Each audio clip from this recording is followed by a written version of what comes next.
pouvez vous asseoir. Et Dieu vous bénisse.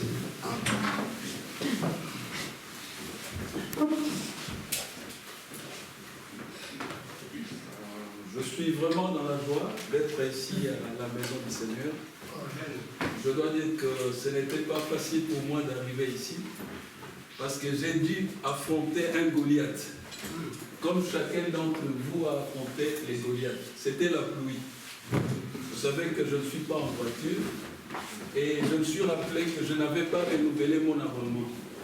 Donc j'ai dû faire les pieds sous la pluie de la maison jusqu'à Simonis. Mais croyez-moi, ces Goliaths-là ne devaient pas me décourager. J'avais mes vêtements, jusqu'ici mon pantalon est trempé, etc. J'ai pris le parapluie rouge qui est là derrière la chaise, mais j'ai affronté un deuxième Goliath, c'était le vent. Le vent a détruit ce parapluie-là.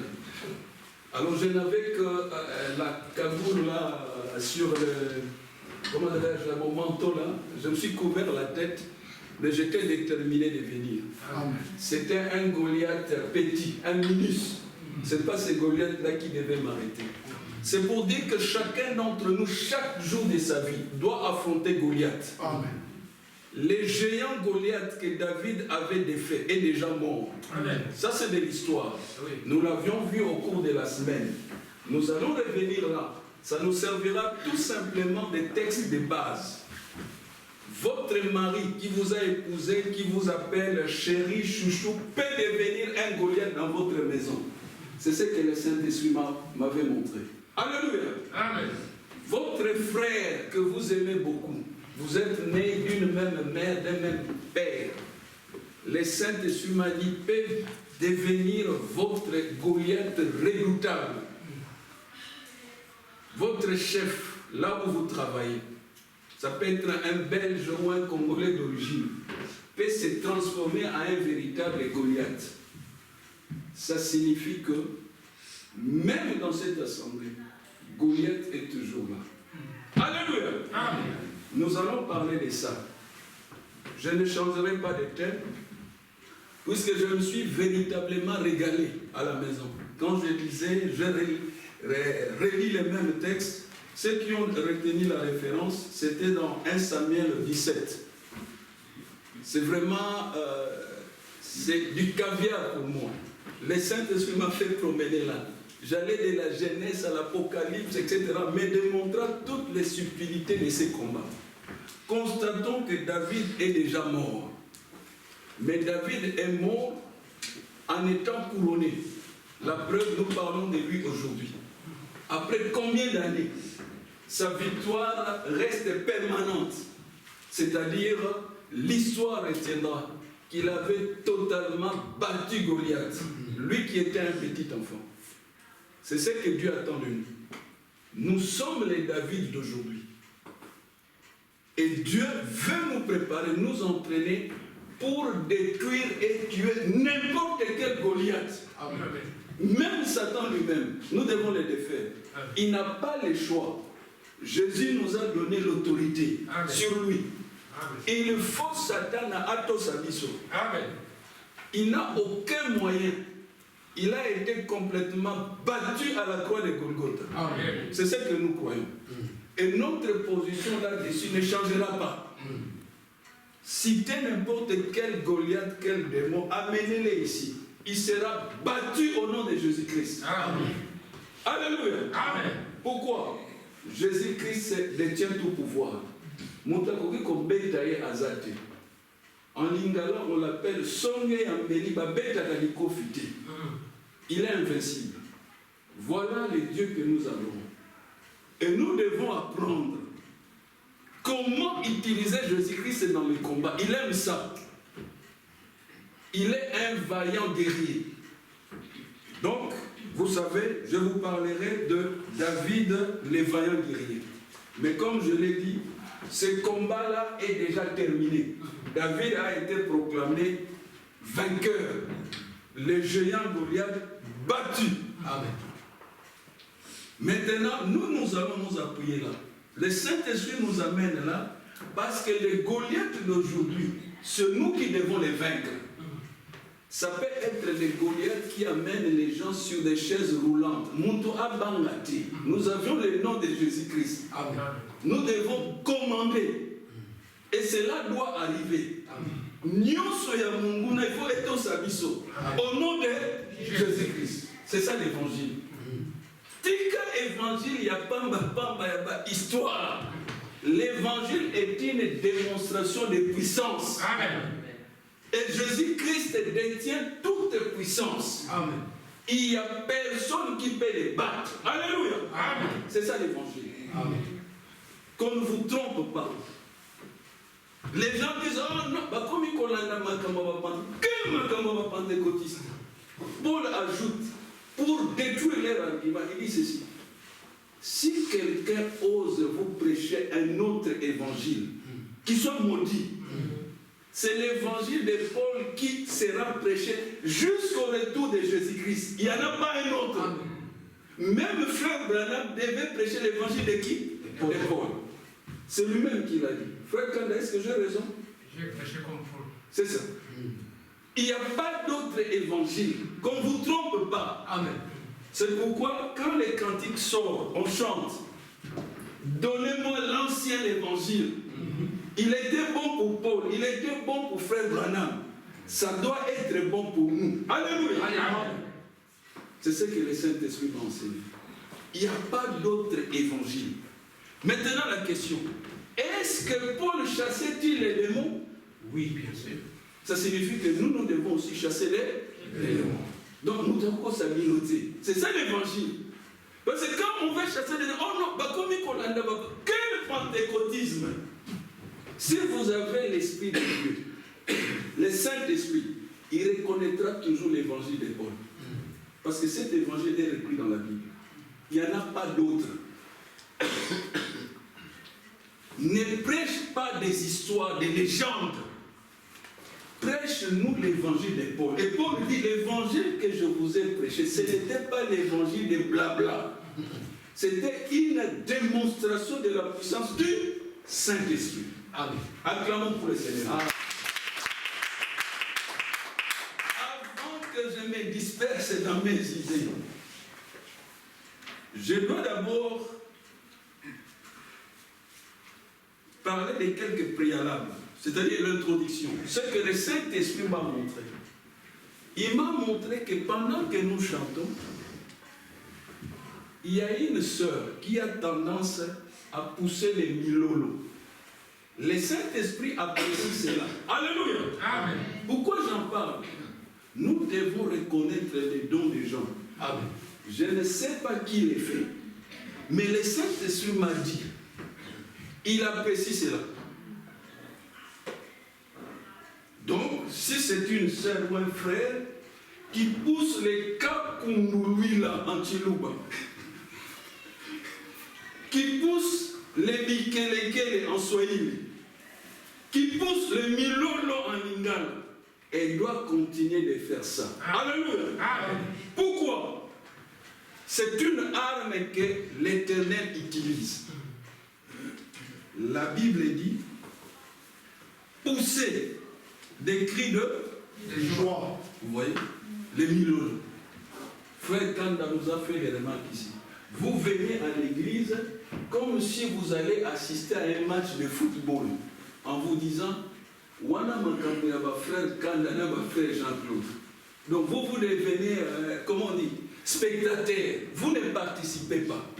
Participez ne fût-ce qu'avec les Kapundului là, les Milolo. Amen. Quand on chante là, allez, levez-vous comme le frère Placide. Battez les mains. Poussez des cris de joie. Amen. Ce sont des armes que les enfants de Dieu utilisent dans les combats. Alléluia. Amen. Comment est-ce que les murailles de Jéricho sont tombées? Les murailles de Jéricho sont tombées par les Kapundului là. Amen. Les Milolo. Voilà ce que le Saint-Esprit nous montre. Que Dieu bénisse la sœur là, qui pousse. C'est ça la chose. Amen. Alléluia. Amen. Nous devons monter notre niveau de foi. On ne vient pas ici pour nous contempler. Nous venons servir le Seigneur. Et les milolo, c'est-à-dire les cris de joie, fait partie de cela. Le Saint-Esprit m'avait conduit, on n'aura pas peut-être les temps de le lire. C'est Josué, vous pouvez les noter, ou ceux qui veulent. Josué 6, 20 à 21. Je pris les notes à part. Écoutez ce que la Bible dit. Le peuple poussa des cris. Amen. C'est ce qu'on appelle en lingala les milolo. Donc on est dans Josué 6, 20 à 21. Ce n'est pas mon texte de référence.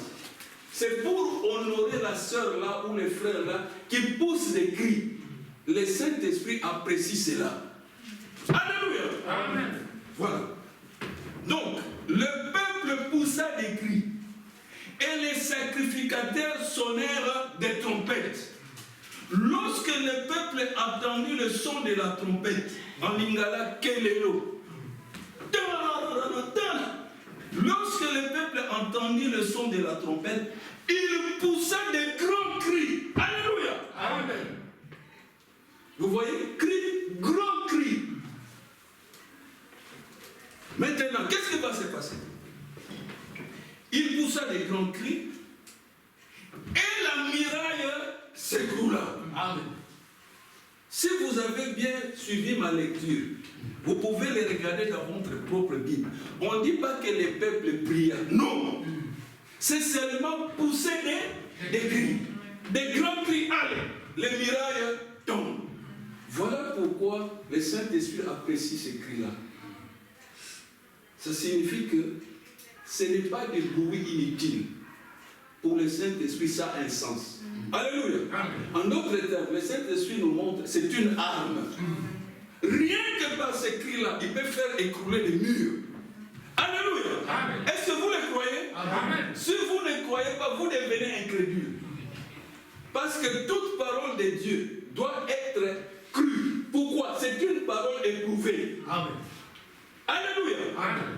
Les cris, ce sont des cris de joie. Si le Saint-Esprit est avec nous, on doit attendre les Kankundouis là, les Milolo, on doit les attendre. Si on ne les attend pas, ça signifie que l'assemblée est morte. Il y a quelque chose qui ne va pas. Ça signifie que nous sommes encore charnels. Nous ne sommes pas encore entrés dans l'atmosphère spirituelle.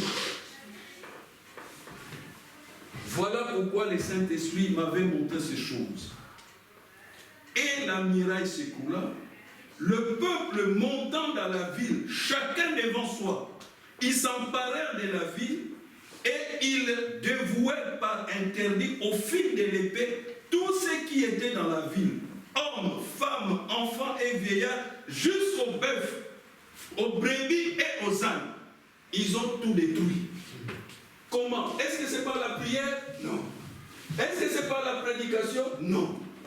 C'est par le son de la trompette et des cris. La Bible dit des grands cris. Oui, il poussa des grands cris. Alléluia. Amen. C'est une arme. Maintenant, je suis encore dans mon introduction. Je vous demanderai, ce n'est pas toujours les textes de référence. Les textes de référence, vous les savez, on les lira calmement. C'est 1 Samuel 17. Mais c'est pour toujours revenir, terminer avec cette histoire des cris. Prenez avec moi les psaumes 98, 4.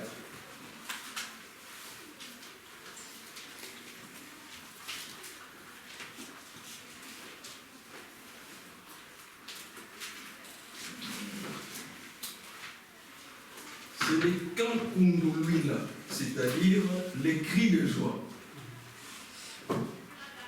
Est-ce que vous y êtes? Oui. Nous pouvons les lire ensemble. Allons-y. 98.4. Psaume 98.4. Allons-y. Poussez vers l'Éternel des cris de joie. Vous tous, habitants de la terre, faites éclater votre allégresse et chantez. Vous voyez? La Bible est claire. C'est le psaume écrit, composé par David. Il dit, poussez vers l'Éternel, quoi? Des cris de joie. Des cris de joie. C'est un commandement. Nous devons pousser vers l'Éternel des cris de joie. Frère Branham dit, au ciel, il y aura beaucoup de bruit. Toutes sortes de cris là-bas. Ce sont des cris de joie. Amen. Les milolos. Alléluia. Amen. Nous allons encore l'illustrer par un autre psaume. Prenons psaume 47. Nous sommes toujours dans les cris de joie. C'est une âme.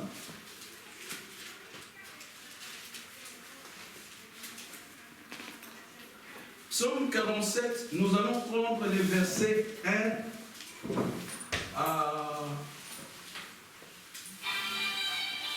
5. On peut y aller? Allons-y. Au chef des chantres, des fils des Corée, psaume, vous tous peuples, battez des mains. Quand nous chantons, battez des mains. Continuons. Et puis, poussez vers Dieu quoi? Des cris de joie. Pourquoi? Car l'Éternel, les très haut il est redoutable. Amen. Vous devez pousser des cris de joie, battre les mains. L'Éternel aime ça.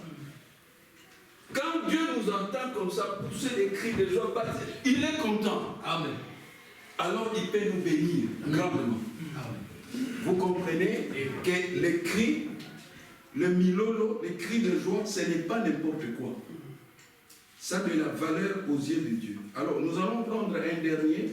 Les Saint-Esprit m'a conduit sur plusieurs versets, mais on prend un dernier. Psaume 95.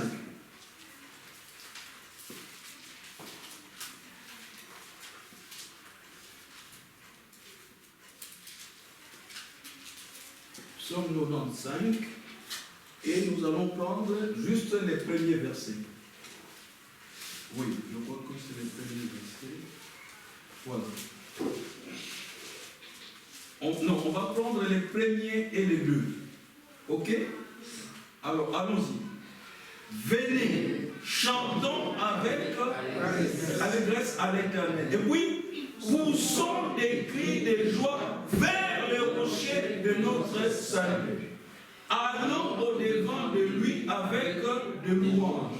Faisons des cantiques à son honneur. Toi, car l'Éternel est un grand Dieu. Amen. Amen. Vous voyez, on nous recommande toujours de pousser des cris de joie. Donc, tout ne veut pas seulement se résumer à la prière, à la prédication, aux jeunes. Non. Les cris de joie, les milolos, ont leur place dans un culte. Quand nous nous réunissons, ces choses-là, on doit les attendre. Ça fait l'étaler l'ennemi. Quand l'ennemi attend ça, il tremble et il fuit. Alléluia. Amen. Voilà, j'ai tenu à insister là-dessus, puisque le Saint-Esprit me l'avait montré quand je préparais ma prédication. Je voulais parler de frère Kanda, mais je l'ai eu au téléphone. Rassurez-vous, on avait prié pour lui, c'était à sa demande.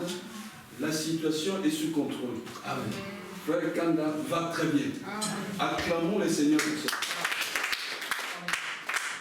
Ça, c'est la deuxième chose que je voulais dire. Il y en avait peut-être troisième, je regarde dans mes notes.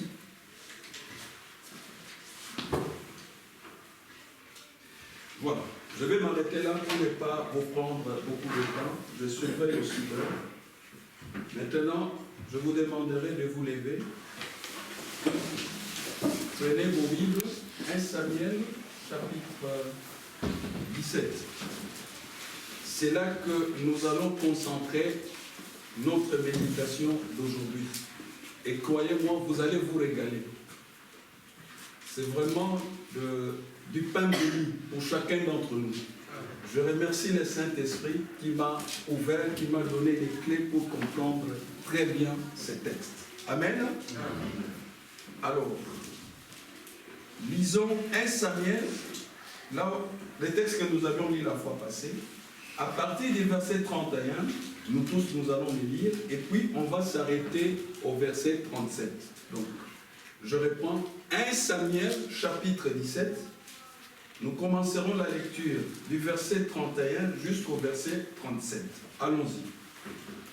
Lorsqu'on eut entendu les paroles prononcées par David, on les répéta devant Saül, qui les fit chercher. David dit à Saül que personne ne se décourage à cause de ce Philistin. Ton serviteur ira se battre avec lui. Saül dit à David, tu ne peux pas aller te battre avec ce Philistin, car tu es un enfant et il est un homme de guerre dès sa jeunesse. David dit à Saül, ton serviteur faisait paître les brebis de son père, et quand un lion ou un ours venait en enlever une du troupeau, je courais après lui, je le frappais et j'arrachais la brebis de sa gueule. S'il se dressait contre moi, je le saisissais par la gorge, je le frappais et je le tuais. C'est ainsi que ton serviteur a terrassé le lion et l'ours et du Philistin, des sept incirconcis, comme de l'un d'eux, car il a insulté l'armée du Dieu vivant.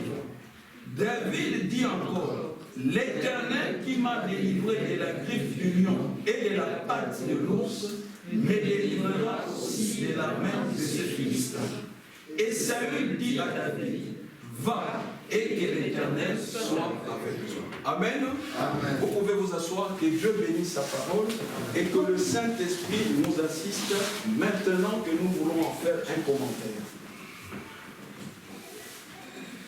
Je rappelle encore le titre, c'est David les vaillants guerriers.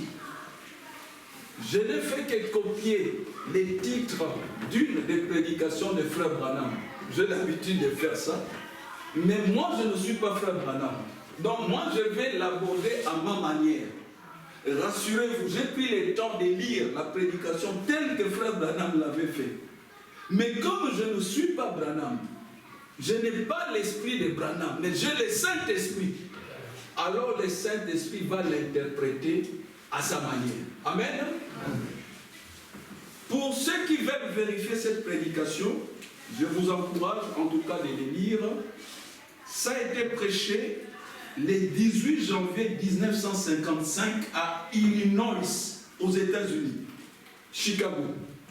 Ça, c'est les références. Si vous voulez trouver cette prédication, des titres, David les vaillants guerriers.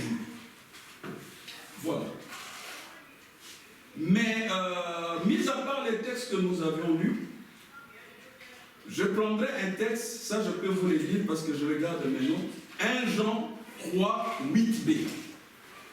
Le texte dit, le Fils de Dieu apparut afin de détruire les œuvres du diable. Si Jésus-Christ est venu, c'est pour une mission. Détruire toutes les œuvres du diable. Et le Jésus-Christ qui avait vaincu Goliath à travers David est avec nous ici. C'est ça notre avantage. Donc quand vous me voyez me tenir là, bomba la poitrine, etc., c'est parce que j'ai pris la précaution de me rassurer que Jésus-Christ est avec moi. La Bible dit, si Dieu est avec nous, qui sera contre nous? Donc nous ne venons pas vous prêcher comme si on venait à un pique-nique. Nous nous préparons. On dort parfois par terre, on prie, on passe de nuit les prières. Tout ça pour nous rassurer que Jésus-Christ est dans nos cœurs. Alors quand nous venons ici, tous vos esprits sont sous contrôle. Parce que vous ne savez pas. Peut-être vous avez dormi la nuit, peut-être vous vous êtes amusé. Nous, on ne dort pas. Parfois tu dors un peu, le Saint-Esprit te réveille. Allez, tu vas prier. On se prépare. C'est comme ça qu'un bon soldat doit faire. Il doit toujours se préparer à la guerre. Les gens du monde disent, celui qui veut la paix doit préparer la guerre. Et la guerre est totale entre nous qui représentons les forces des lumières, c'est-à-dire l'armée céleste. Et David, ici dans les combats, c'est ça la révélation qu'il avait. Quand il est arrivé, il voit tout Israël détalé devant Goliath. David, regardez, ces gens, ils sont fous. Ils ne réalisent pas qu'ils sont l'armée de l'Éternel. En d'autres termes, l'Éternel est avec cette armée-là. Mais comment expliquer que quand Goliath se présente, un individu, que ce soit Saül, que ce soit ses généraux, tout Israël des bandades, en lingala on appelle ça Mouissia Zaza. C'est comme ça que les Saint-Esprit me disaient. Goliath se présente, tout Israël, Mouissia Zaza. En fuite. La Bible le dit. Vérifiez-le. Regardez. Lisons-les ensemble. 1 Samuel 17, verset 24. Vous y êtes? Oui. Lisons. Allons-y. À la vue de cet homme, tous ceux d'Israël s'enfuirent devant lui et furent saisis d'une grande crainte. La grande crainte en lingala, on appelle ça kipelekese. Tout Israël.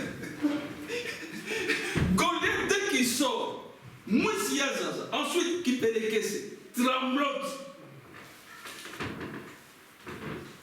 Et beaucoup de bien-aimés font ça. Dès que le coronavirus version Omicron se présente, toute la maison tremblote. Donc, vous pouvez défier le coronavirus. Entre Jésus et coronavirus Omicron, qui est plus fort? Qui est plus fort? Jésus. Mais vous devez le croire. Il ne s'agit pas seulement de lire la Bible, de vanter Jésus. Vous devez le croire. Cette histoire de corona, depuis que ça a commencé, ça n'a touché personne de ma maison. J'ai positionné ma maison par rapport à Jésus-Christ. Je lui ai dit, Seigneur, tu es notre bouclier. Moi, je ne veux pas que ce géant-là qu'on appelle coronavirus Omicron, qu'il entre chez moi, soit notre bouclier. Jusqu'à aujourd'hui, Jésus-Christ était même notre bouclier. Alléluia. Amen. Et jusqu'à ce que le coronavirus va disparaître, il ne pourra pas entrer chez moi. Pourquoi? C'est ça la foi. Tout est possible à celui qui croit. Jésus-Christ est invincible. Hier, Aza, songe ameli. Babet Dalaliko fiti. Ce qui est petit, c'est toi qui seras blessé. Nous l'avions vu avec Mouzé Haïdine Abal. Mouzé Haïdine Abal, frère Branham prêche, tournez les regards vers Jésus-Christ. Lui, il est allé chez un féticheur, il lui a donné les yeux de lion. Il mettait ça dans la poche. S'il veut tabasser quelqu'un qui lit la Bible, il doit d'abord regarder ces yeux-là de lion. Oh. Non, pour venir prêcher, tu dois d'abord regarder la croix. Tu dois invoquer Jésus-Christ. Tu dois invoquer les Saint-Esprit. Il faut que les Saint-Esprit entrent en toi. Et si les Saint-Esprit entrent en toi, c'est comme le petit David. Ta force est décuplée. Même si Satan lui-même se présente devant toi, tu n'auras pas peur. Amen. Il faut abattre ta main au nom de Jésus-Christ. C'est ça le secret. Mais Mouzé Haïdine Abala, qui ne connaissait pas les secrets, lui, il devait regarder les yeux d'un lion. Il regarde comme ça. Alors quand il regarde, on lui a donné une incantation. Il regarde, il fait l'incantation dans son cœur. Et puis les yeux du lion là, morts, vont commencer à briller. Une force va sortir de ses yeux, entre en lui. Quelle est cette force? C'est un démon. Vous voyez? Tout ce que vous prendrez en dehors de Jésus-Christ, ça sera un démon. Amen. Mouzé Haïdine Abala, quand le démon entrait en lui, il devenait très fort. C'est-à-dire, nous, pour que nous devenions forts, il faut que le Saint-Esprit entre en nous. Nous invoquons le Saint-Esprit. Nous invoquons le sang de Jésus-Christ. S'il n'entre pas en toi, tu es foutu. Comme les 7 fils de Séba. Est-ce que je dis la vérité? Vous voyez? Les 7 fils de Séba, nous l'avons vu, ils ont utilisé le nom de Jésus-Christ. Pamba. Ce n'est pas pas le fait de claironner tout le temps au nom de Jésus, qui vous donnera la victoire. Non. Les 7 fils de Séva ont invoqué le nom de Jésus-Christ. Mais ils ont échoué. Ils ont été tabassés, en lingala on dit moutakalisés, c'est-à-dire rendus nus. Est-ce que c'est écrit comme ça? Allons, lisons-le. Acte 19. Oh, nous sommes dans les messages. Oh, nous avions cru frère Branham. Sept fils de Séva. Le problème, ce n'est pas de croire les messages. Le problème, c'est d'avoir Jésus-Christ. La Bible dit Christ en nous, c'est l'espérance de la gloire. Voilà les secrets. Acte 19. Allons-y, lisez-les ensemble. Acte 19, 13. Vous y êtes? Allons-y. Quelques exorcistes juifs ambulants essayèrent d'invoquer sur ceux qui avaient des esprits malins le nom du Seigneur Jésus-Christ. Vous voyez? Ils n'ont pas invoqué le nom de Simon Kimbangu. Ils n'ont pas invoqué le nom d'une tierce personne. C'est le nom du Seigneur Jésus-Christ. Mais nous allons voir que ce nom-là ne va pas fonctionner. Parce que les 7 fils de Séva n'étaient pas en communion avec Jésus-Christ. Vous venez ici dans l'assemblée, on vous appelle frère, on vous appelle sœur. Mais quand vous allez au Congo, vous devenez un véritable Moabite. Même si vous utilisez le nom du Seigneur, ça ne va pas fonctionner. Parce que Jésus-Christ saura très bien que vous n'êtes qu'un hypocrite. Amen. Vous êtes un chrétien qui marche un pied dedans, un pied dehors. Vous venez ici dans l'assemblée, aux écoutez là-bas, films et amabé. Des films interdits, prohibés, en cachette.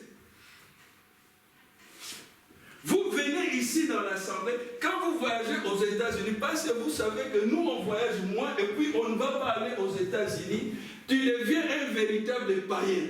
Tu n'es qu'un hypocrite. Je l'ai toujours dit, chaque chrétien doit savoir que nos vies sont surveillées 24 sur 24. Au Congo, là, tu laisses ta femme ici, tu vas tricher. Tu prends une Moabite, tu la mets dans une chambre d'hôtel Pullman. Bon, comme tu sais que ces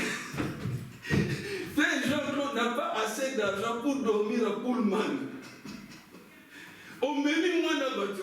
Mais c'est que tu ignores.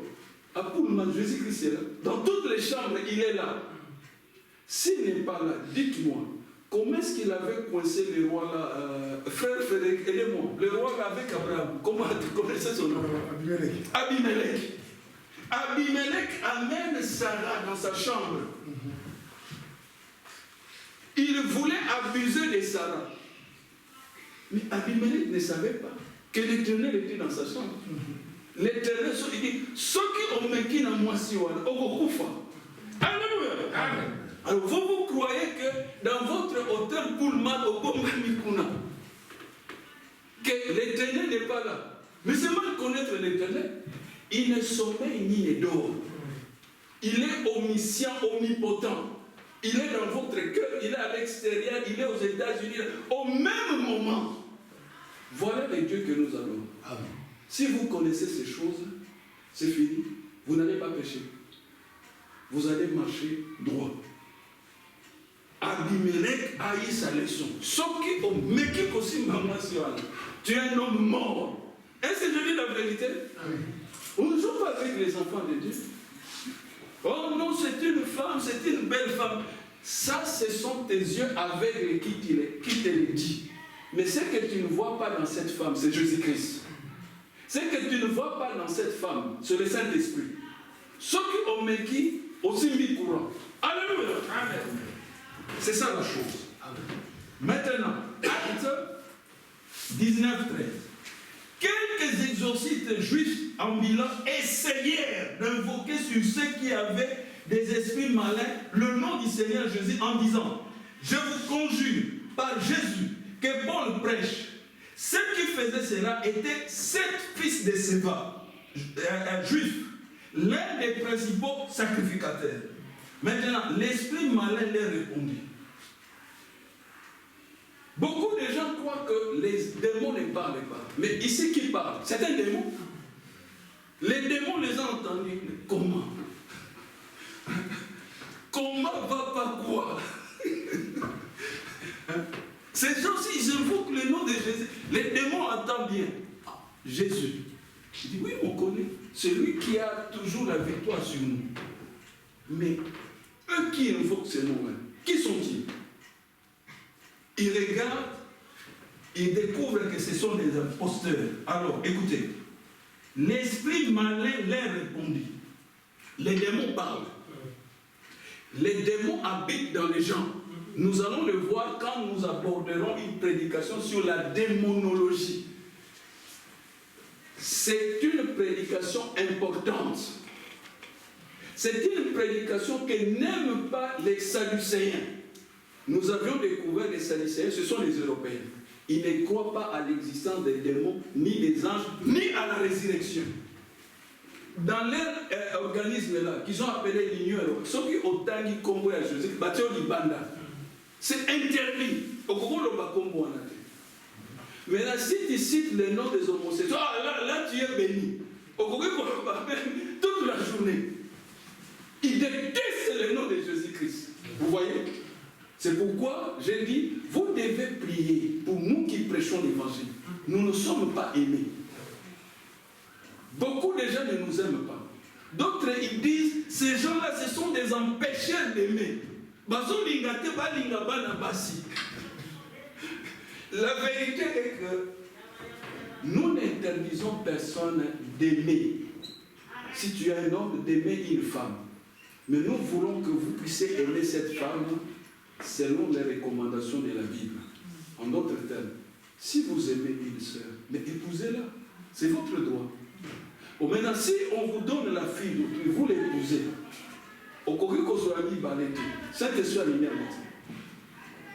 Si tu prends une deuxième femme, la prédication change. Et Rome, il n'était pas permis de prendre la femme de ton frère. Il faut un amour en lui. Oh, nous commençons à croire comme frère Kassas. Frère Kassas, s'il continue avec cet esprit-là de la polygamie, il ira en enfer. Ce n'est pas notre modèle. Amen. Notre modèle, c'est Jésus-Christ. Notre modèle, c'est l'évangile de Paul. Amen. Oh non, David avait plusieurs femmes, Salomon avait plusieurs femmes. Ça, c'est l'Ancien Testament. Dans le Nouveau Testament, Jésus-Christ dit, il n'était pas comme ça au début. C'est-à-dire, quand Dieu avait créé Adam, il lui avait créé une seule femme, Ève. La Bible enseigne, Dieu a pris une côte, et il a formé combien de femmes? Une femme. Bon, maintenant, toi, tu as une côte. Tu veux nous convaincre que avec ta côte, Dieu a formé 5 femmes. Mais non, tu brises les Écritures. Ça n'existe pas. Une côte, une femme. Demandez à nos sœurs qui sont femmes, si elles sont sincères, une femme ne supporte pas d'avoir une rivale. Et Kobeba. Si tu prends une deuxième femme, tu as une première. Dès que tu prends la deuxième, dis-toi bien, Nanda, qu'on a eu Maï et Baby. Il y aura bagarre, il y aura bataille, il y aura guerre. Nos sœurs ne supportent pas cela. C'est dans leur nature. C'est ancré en elles. Si tu prends une femme, Dieu te donne une femme, contente-toi de cette femme. Et respecte l'engagement. Jusqu'à ce que la mort vous séparera. Et Dieu dit, il déteste l'infidélité. Il y a moins de l'église. Lorsque un frère, il n'a pas beaucoup d'argent, il reste fidèle à sa femme. Après, il vient à l'assemblée, priez pour moi. Nous prions. Dieu lui donne la prospérité. Oh non, il faut un amour, il balai. Quel balai? Tu es séduit dans Satan. Les Saint-Esprit n'acceptent pas ces choses. Alléluia. Amen. Revenons à notre texte. L'esprit malin leur répondit, verset 15, je connais Jésus et je sais qui est Paul, mais vous, qui êtes-vous? Et l'homme dans lequel était l'esprit malin s'élançant sur eux, s'en rendit maître et les maltraita de telle sorte qu'ils s'enfuirent de cette maison nus et blessés. Alors, si tu veux chasser les mauvais esprits, tu dois savoir qui tu es. Les secrets, tu dois être en communion totale avec Jésus-Christ. Amen. Si tu es un polygame, frère, si c'est casse salade et tout ça, il ne peut pas chasser les démons. Pourquoi? Mais tout le temps, entre les bras des femmes, tu ne pries même pas. Tu peux avoir 1000 femmes. Ce n'est pas les femmes qui donnent la vie éternelle. C'est vanité de vanité, poursuite du vent. Tu es séduit par Satan. Le président Mobutu, de son vivant, il va aimer une certaine femme, Bobby Ladao, et puis il réalise, c'est une jumelle. Bon, Dieu t'a donné Bobby Ladao. Non, il va encore prendre la jumelle. Alors, les chefs religieux de l'église catholique étaient au courant de cette affaire. Comme Mobutu aimait de temps en temps organiser des cérémonies, si c'est de deuil ou quoi, de lever à l'église là. Alors le prêtre l'attendait au tournant. Quand on présentait la communion, les cardinaux étaient là regardant. Parce que aussi catholiques qu'ils sont, chez les catholiques la polygamie est interdite. Et les cardinaux savaient bien que Mobutu avait les deux sœurs, Maman Mobile Dawa et Kossia. Il leur a fait faire des enfants. C'est une abomination. Comment tu peux prendre deux sœurs jumelles? Ici, ta condamnation à mort devant Dieu. C'est une abomination. Alléluia. Amen. Alors, quand on lui présentait la communion, il savait très bien que le cardinal était. Il enlevait seulement son chapeau, il a écrit. Mais quel est le verset qui dit que quand on te prépare, on te présente la Sainte Seine, toi tu dois incliner et tu ne dois pas prendre. La Bible dit, si tu ne prends pas, tu montres par là que tu es condamné. Alors, mais pourquoi ne pas te repentir? Alléluia. Des choses que j'ai dit ici pour donner des exemples. Si tu te sens incriminé, mais répands-toi. Répare ces choses-là devant Jésus-Christ. Demande pardon. Confesse-les. Ce qui bloque, ce qui nous font perdre la bataille ici, que la parole de Dieu ne fonctionne pas parfaitement dans nos vies, ce sont des péchés inconfessés. Les gens viennent ici, tout le monde est chrétien, tout le monde est pur, tout le monde est saint. Mais quand on rentre chez soi, Dieu sait ce que nous faisons de nos vies. Et c'est tout le monde a la crainte de l'Éternel. Alléluia. Amen. Les péchés peuvent faire échouer cette église. Les péchés. Surtout des péchés inconfessés. Des péchés que les gens cachent. Les gens les considèrent comme étant des secrets d'État. Même David ici, nous saluons son héroïsme. Mais le diable va la voir.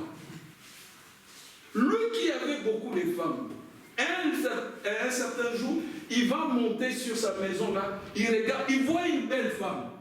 Puisque la beauté attire toujours, la beauté. Pour ne pas être attiré par la beauté, tu dois avoir le Saint-Esprit. Si tu n'as pas le Saint-Esprit, tu regardes surtout une belle femme. La belle femme va exercer une attraction. Ce n'est pas elle, mais c'est sa beauté qui fait ça. Beaucoup de hommes, un pays comme le Congo est ruiné à cause de ça. Les gens vont dire, ah, béton, béton, béton. Mais la beauté est déjà liée, la beauté. C'est du sable. Mais si tu dis ça, on va t'arrêter. Il faut toujours dire béton, béton. Mais quel béton? Il se retrouve avec deux femmes, c'est ça béton. Mais nous devons appliquer les Écritures. ce n'est pas du béton, c'est du sable. La beauté des femmes est tellement accrue ces derniers temps. Ça détruit les Congos. Vous voyez? Si vous allez dans un ministère congolais, priez Dieu que les belles femmes ne viennent pas là au même moment que vous. Si elles débarquent là, frère, vous serez reçus les derniers. Dès que mais faites entrer ces femmes-là, la beauté. Ça exerce une attraction. David, ici, héroïque devant Goliath, mais il va mordre la poussière devant Bathsheba. Il a vu de loin. Amenez-moi cette femme-là. Il a abusé d'une femme mariée. Lui qui a composé autant de cantiques. Ce sont des erreurs que les chrétiens font. Même si nous avions la puissance du Saint-Esprit, si l'un d'entre nous triche, tu pars en mission en France, tu rencontres une prostituée, ah, frère Kana n'est pas ici, frère Jean-Claude n'est pas ici, bon, je vais un peu m'amuser. Quel amusement! Dites que tu vas t'essuyer. C'est ça qui va nous faire perdre les combats ici. Amen. Pour Dieu, dès qu'il y a un qui pêche, c'est tout le groupe qui est condamné. Amen. Vous n'avez qu'à vous souvenir du manteau de Chinéa. Vous n'avez qu'à vous souvenir de ce que Akan avait pris. Quand Dieu voit les péchés dans les cas, c'est fini. Il ne viendra plus combattre pour vous. C'est là que vous verrez les gens commencer à crier au nom de Jésus, au nom. Les démons répondent en portugais. Nada. Ça signifie quoi? Le péché est au milieu de nous. Vous voyez combien nos vies doivent être sanctifiées? Amen. Les combats. D'autres parfois, ils ne vont pas commettre l'adultère, ni l'impudicité, mais têtu devant son mari. Ici dans l'assemblée, nous voyons, ah, c'est notre soeur.